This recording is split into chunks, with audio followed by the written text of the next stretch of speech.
Ang buhay ng tao ay puno ng paghahanap sa kahulugan sa layunin, mas maras na layunin, na kadalasang nakatali sa ating relasyon sa Diyos at ang pagnanais na makamit ang buhay na walang hanggan.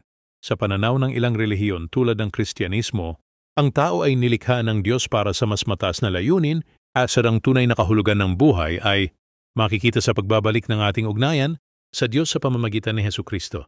Sa kabilang dako, ang buhay ay itinuturing na isang biyayang dapat pahalagahan na may kasamang responsibilidad na alagaan ang mundo at ang ating mga kapwa.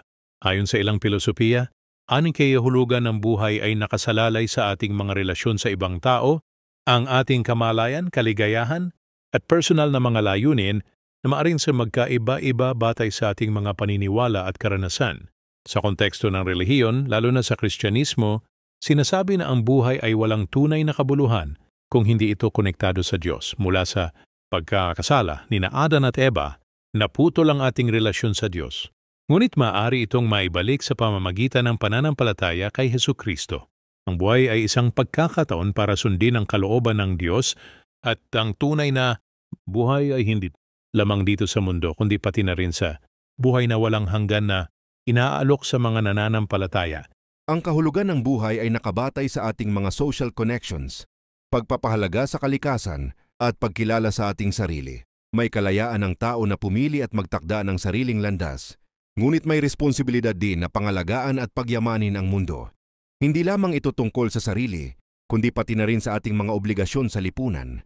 Ang pagkakaroon ng pananampalataya at pagsunod sa kalooban ng Diyos sa relihiyosong pananaw at ang pagtupad sa mga personal na layunin at kaligayahan sa pamamagitan ng ating mga relasyon at mga desisyon ay mahalaga. Naniniwala ang mga tao na ang puso ay may pagnanais para sa walang hanggan at mas malalim na kahulugan kaysa sa material na bagay. Kaya ang buhay ay hindi lamang isang sandali, kundi bahagi ng mas malawak na plano ng Diyos. Pagdating sa agham at relihiyon, magkaiba ang kanilang pananaw sa buhay, pero may mga pagkakataon din na nagtatagpo ang mga ito. Sa agham, ang buhay ay nakikita bilang bunga ng natural na proseso tulad ng ebolusyon at mga kemikal na reaksyon.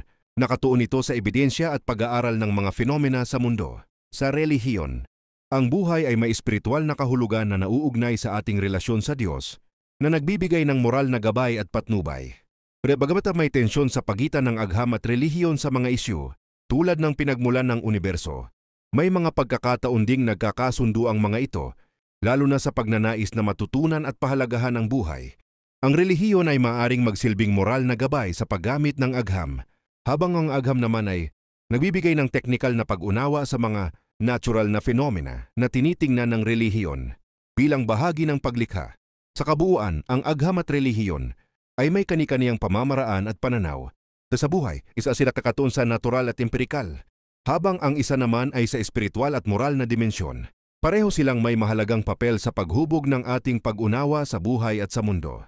Kaya ang mensahe natin dito ay bigyang diin ang espiritual na aspeto ng buhay, dahil ang espiritual ay walang hanggan, habang ang material ay may hangganan. Amen.